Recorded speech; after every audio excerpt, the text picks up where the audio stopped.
საზოგადოებრივი გაერთიანება მოძრაობა კულტურული მემკვიდრეობისთვის აგრძელებს კამპანიას მე დავრგე ხე, რომლის მიზანს სამთო საქმიანობის შედეგად გარემოზე მიყენებული ზიანის გამოსწორება და სამუშაო პროცესში ადგილობრივი მოსახლეობის, განსაკუთრებით კი მოსწავლე ახალგაზრდობის აქტიური ჩართვა წარმოადგენს. ჩვენი კამპანიის რიგით მესამე ღონისძიებას ვატარებთ და ჯამურად უკვე დღეს ჩათვლით გამოვდის, რომ ამ კამპანიის ფარგლებში უკვე 1000 ხე დავრგით სხვადასხვა ჯიში სპეციალურად შერჩეული. რა თქმა უნდა, ეს ორმაგაც სიხარულია ჩვენთვის, ასევე ძალიან გვახარებს, რომ კამპანია დღითიდღე უფრო პოპულარული ხდება და უფრო მეტი ადამიანი გამოთქვამს სურვილს პროცესში ჩაერთოს. მივიღე მონაწილეობა პროექტში მე დავრგე ხე, რომელიც შესანიშნავი პროექტი ადგან მონაწილეებს გვაძლევს შესაძლებლობას, რომ ვიზრუნოთ ჩვენ წილ ბუნებაში. მე დავრგე დღეს სწორედ ერთი ხე, რამაც უდიდესი შთაბეჭდილება მოახდინა ჩემზე. შემოვედით საწარმო ტერიტორიაზე, დავათვალიერეთ კუცაცავები, ასევე მონაწილეობა მივიღე ხის დარგვაში, რაც ძალიან სასიამოვნო პროცესი არის ჩემთვის და თითოეული მონაწილესთვის.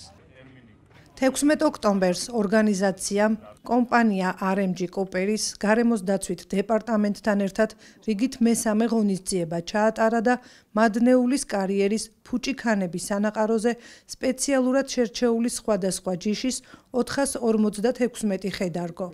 ღონისძიებაში ტრადიციულად დაბა კაზრეთის და დმანისის მუნიციპალიტეტის საჯარო სკოლების მოსწავლე-მასწავლებლები, დმანისის მერიის ახალგაზრდული სათათბიროს წარმომადგენლები, აქტივისტები და კომპანიის თანამშრომლები ჩაერთნენ.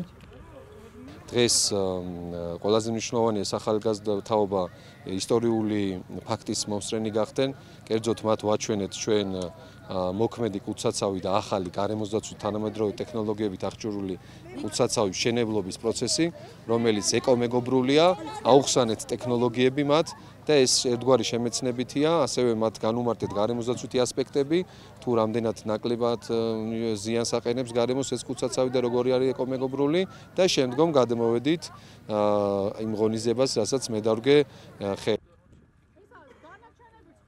კამპანია მე დავრგე ხე მოძრაობა კულტურული მემკვიდრეობის ინიციატივით 2024 წლის შემოდგომაზე დაიწყო. მიმდინარე წლის 16 ოქტომბრის ღონისძიებით 1000 ხე უკვე დარგულია. აღნიშნული აქტივობა სპეციალისტების რეკომენდაციით წელიწადში ორჯერ გაზაფხულზე და შემოდგომაზე ხორციელდება. კამპანია 2026 წლის გაზაფხულზე განახლდება.